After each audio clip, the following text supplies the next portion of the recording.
En esta ocasión tengo el placer, tengo la distinción de que el reconocido historiador Edwin Espinal, profesor, abogado, genealogista también, esté con nosotros, pero es para hablar específicamente de su nueva obra intelectual. ¿Y qué obra intelectual? Ya lo felicité fuera de cámara. Estamos hablando del libro Historia de Santiago de los Caballeros, 1916. Aquí están viendo uno de los documentos que se encuentran en dos tomos. Por eso dije, es un esfuerzo intelectual y me estuvo comentando que ya hace tiempo trabaja en eso, pero en el desarrollo de la entrevista vamos a conocer más detalles. Edwin, gracias por acompañarnos aquí en Sábado al Día. Gracias por sacar de tu tiempo para hablar de tu nuevo hijo. Cómo no. Gracias por la invitación.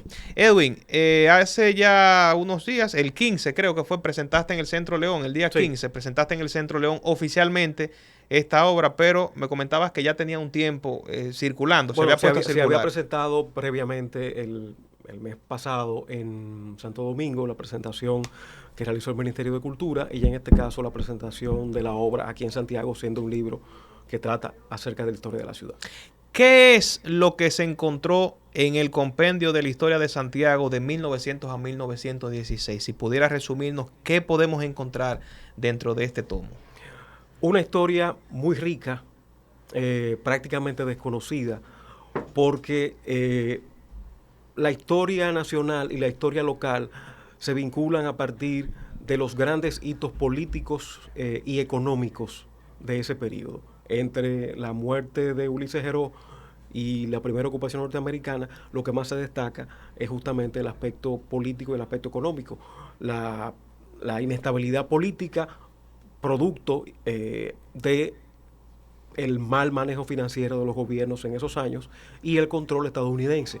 Pero aquí estamos hablando de una historia social, una historia que se aleja de esos aspectos políticos y se concentra en otros elementos, ya concentrándonos en Santiago, en al menos 7 aspectos. El aspecto urbano, el aspecto económico de la dinámica propia de la ciudad, la población a la inmigración, la vida cotidiana, la educación y la vida cultural, los medios de comunicación y vías de comunicación, y los servicios públicos. O sea, es una visión prácticamente completa de cuál era el estado de la sociedad santiaguera previo a la intervención norteamericana. En este tramo de la historia dominicana, ¿qué tan determinante fue Santiago entonces para el país que tenemos hoy? Santiago es determinante porque va a reforzar su condición de capital del Cibao, se va a imponer por sobre las demás ciudades. Ya tenía una tradición de centralidad desde el siglo XVII, cuando Santiago queda prácticamente sola después de las devastaciones de Osorio en la geografía de la zona norte. Y la centralidad del tabaco le permitió, junto con Puerto Plata, cohesionar a la región para constituirse en un polo indiscutible. Y por eso en Santiago vamos a encontrar cómo muchos elementos de modernidad se van a reflejar en paralelo a Santo Domingo. Ok.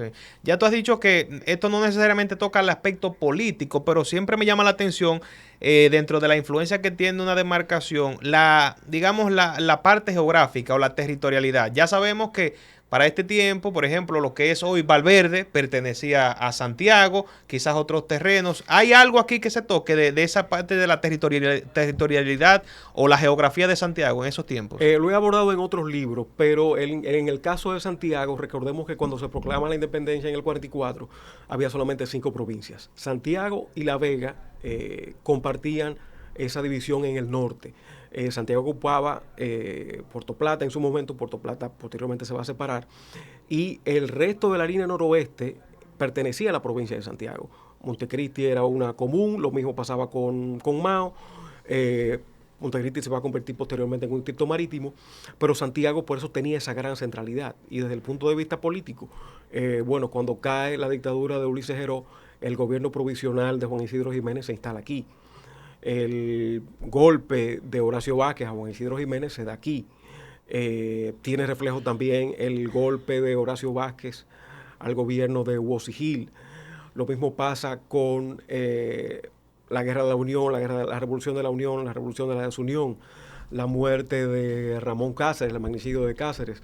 el asesinato de su opositor, Santiago Guzmán Espaillat, en Santiago en 1912. En fin, hay una serie de hitos también en el ámbito político que tú puedes concluir sobre la base de ellos la centralidad que Santiago también tenía desde ese punto de vista. Yo te lo pregunto justamente porque he escuchado una teoría sobre la historiografía que plantea que a mayor dimensión geográfica, pues mayor es la capacidad de influencia de un territorio sobre el mundo o sobre el país en el que se encuentra. Entonces, como me hablas de lo determinante que fue Santiago en ese tramo 1900-1916, quería entonces ver qué relación pudo haber tenido esa dimensión geográfica con toda esa influencia, porque cuando hablamos de dimensión geográfica hablamos de mayor capacidad de producción, mayor cantidad de tierras productivas o con vocación agrícola y todo eso. Hay un documento interesante de la época que es el libro La República Dominicana de Enrique de Champs, que se publicó como un libro promocional del país, se imprimió en Barcelona. Y si tú tomas los censos de cada una de las comunes de la región, tú te das cuenta cómo Santiago sobrepasaba en cantidad de fuerza laboral, en cantidad de empleomanía en el ámbito privado, en cantidad de profesionales, de médicos, de mujeres igualmente empleadas laboralmente. Santiago superaba al resto de las comunes. O sea, eso te habla también de la principalidad que tenía Santiago en la época, aún sin tener carreteras. Claro. No, y algunos me dirán y que no, Luis Manuel, pero Rusia tiene un gran territorio, pero hay una gran parte que no la utilizan prácticamente para nada. Sí, no, pero en este caso ya el Cibao tenía muchas tierras cultivadas. Sí, claro. Y en eso había favorecido el tema de los dos ferrocarriles. El ferrocarril de Puerto Plata a Santiago y el ferrocarril de Sánchez a La Vega. Que eso colocaba a la región como, digamos, vanguardista, incluso frente a otros países de la región, no solamente del país. Y incluso frente a otras regiones, porque tú no tenías conexión de Santo Domingo con el sur, con ferrocarriles como la tenía Santiago, claro, ni con el este tampoco. Claro. Quizás los enclaves azucareros sí tenían conexión entre ellos, pero no tenían esa conexión a nivel regional como la permiten estos ferrocarriles. El proceso para la elaboración de este trabajo, ¿cómo fue? ¿Cómo te dedicaste a la compilación de estos datos? ¿Desde cuándo empezaste? Si pudieras hacernos un resumen de eso. Hubo un primer esfuerzo.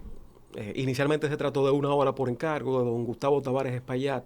Inicialmente la idea era hacer un perfil biográfico de su abuelo, Enrique J. Espaillat, un munícipe que vivió entre 1872 y 1934. Pero en la medida en que yo comienzo a investigar, me encuentro que hay mucho más contexto que aspectos biográficos del personaje. Y le planteé a don Gustavo, y así él lo aceptó, modificar la dimensión del trabajo para hacer una historia de la ciudad, no una historia del personaje. Okay. Y así trabajamos un primer volumen que fue de 1863 a 1900, que mereció el Premio Nacional Feria del Libro Eduardo León Jiménez en el 2006, y posteriormente decidí continuar la investigación para avanzar y trabajar el periodo subsiguiente, 1900-1916. Y este volumen, en 2 tomos, ganó en el año 2020 el Premio Anual de Historia José Gabriel García.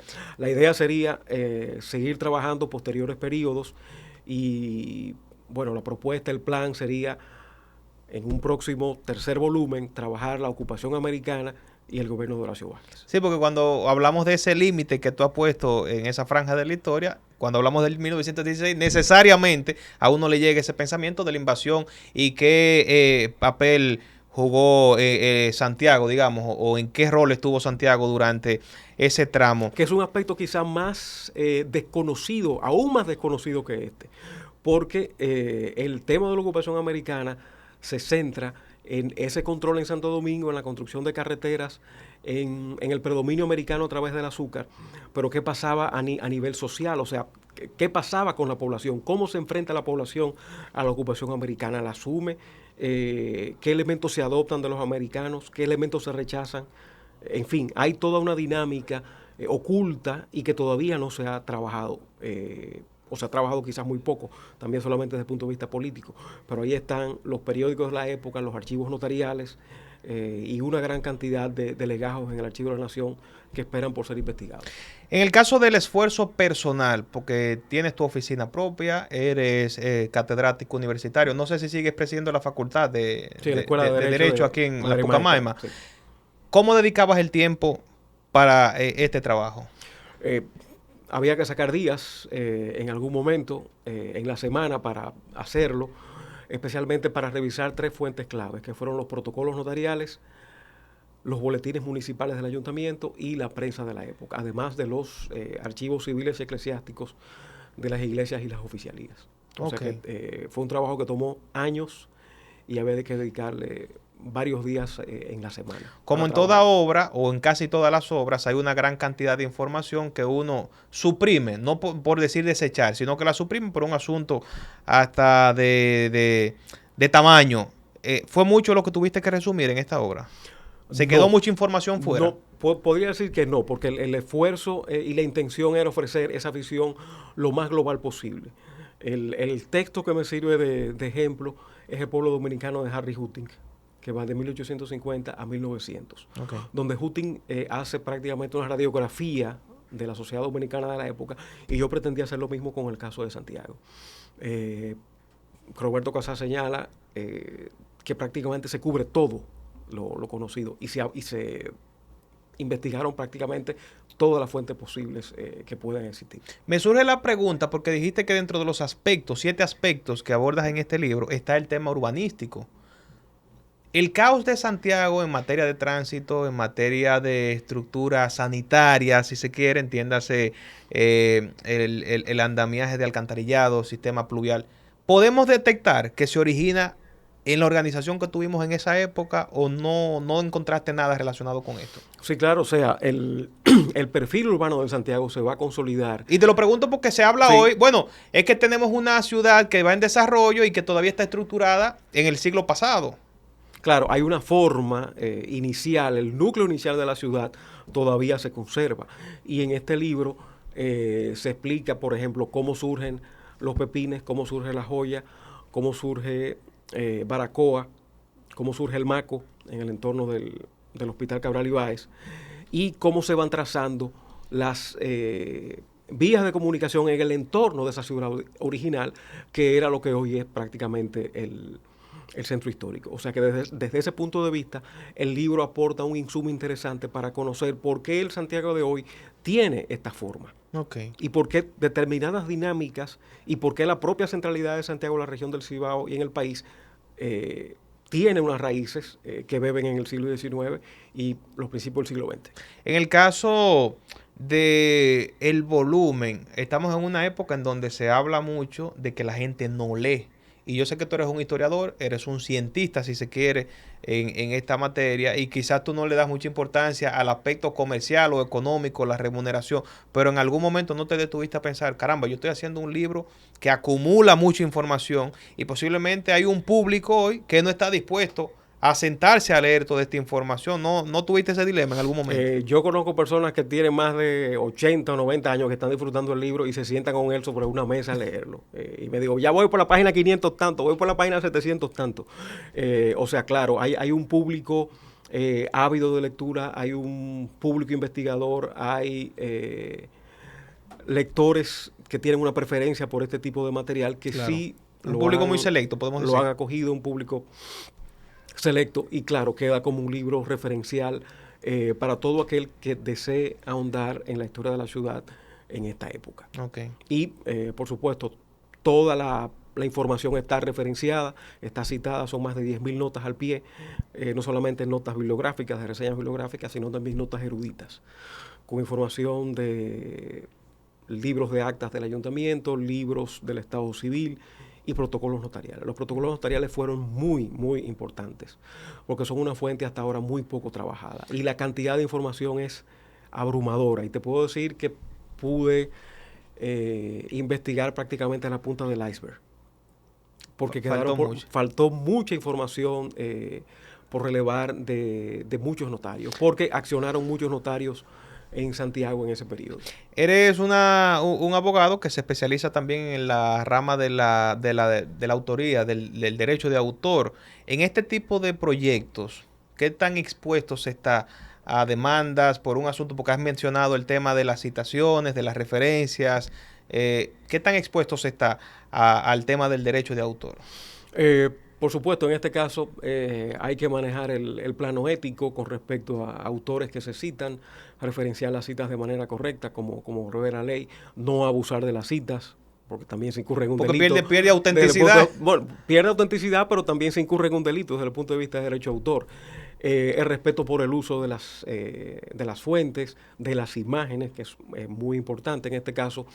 Hay muchas fotografías que están en dominio público, pero como soportes materiales pertenecen a colecciones, pertenecen a personas físicas, y ese crédito hay que otorgarlo, Claro. siempre.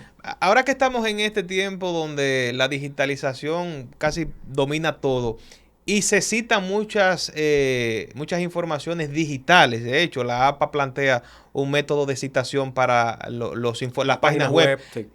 ¿Hay contemplado dentro de este volumen citas digitales? Sí, también se citaron textos que podemos encontrar en internet, textos digitales, y hay referencias específicas expresas respecto de la fuente y la fecha de la consulta. ¿Tú no te confías mucho en las informaciones digitales o sí le das valor? Porque en Wikipedia, por ejemplo, cualquiera viene y Sí, sube no, información. claro, pero Wikipedia es una fuente que hay que contrastar con otras fuentes, por supuesto. Pero fundamentalmente trabajé fuentes de primera mano. Y las fuentes secundarias fueron muy limitadas. Por supuesto, en el caso de utilizar fuentes secundarias hay que contrastarlas con las fuentes originales, si existen, para determinar si específicamente o ciertamente el dato que estás tomando es correcto. Puedes encontrarte también datos de fuentes secundarias, de diversas fuentes secundarias que no coinciden en el dato. Te encuentras con una fecha en uno, una fecha en otro, o un hecho en otro, o un nombre en otro, y todos esos contrastes se aportan para establecer esa dualidad o, si se quiere, esa distorsión en la información que se encuentra. Voy a hacer un paréntesis para preguntarte, Edwin, en tu trayectoria, en tu carrera profesional. ¿Es cierto sobre eso que mencionas, que la historia la cuenta a su antojo quien gana las guerras o de la manera en que le convenga a un determinado interés? ¿O la historia es la historia? La historia es la visión de quien la cuenta. Existe una verdad, pero existen diferentes realidades, y esa realidad depende de la óptica de cada quien, depende de la formación que tenga ese investigador, depende también de las fuentes a las que tenga acceso, depende del grado de discriminación que se haga de las fuentes, del contraste que se haga de las fuentes. Porque si yo oigo solamente una única campana y me caso con esa campana y no oigo la otra, estoy sesgando la información que estoy ofreciendo. En el caso del financiamiento, porque vemos un material bien acabado, una calidad tremenda, ¿podemos hablar de cuánto tuviste que invertir o qué fuentes te ayudaron a la elaboración de este proyecto y hablar de cuántos ejemplares tenemos? El texto, como te dije, ganó el Premio Nobel de Historia José Gabriel García, 2020, un concurso auspiciado por el Ministerio de Cultura, y las bases establecían, además de la dotación económica del premio, la publicación de la obra. Una moñita, ¿cuánto? En este caso... ¿Cuánto te llevaste ahí? El premio fue de 500,000 pesos, pero la impresión fue superior a los 2 millones de pesos que asumió el Ministerio de Cultura. Corrió a cargo de la editora nacional, que tuvo también a cargo el cuidado de la edición, la corrección de estilo. 7 libras, ambos tomos, 3 libras 1 millón de palabras, más de 1.200 páginas, más de 10.000 notas al pie.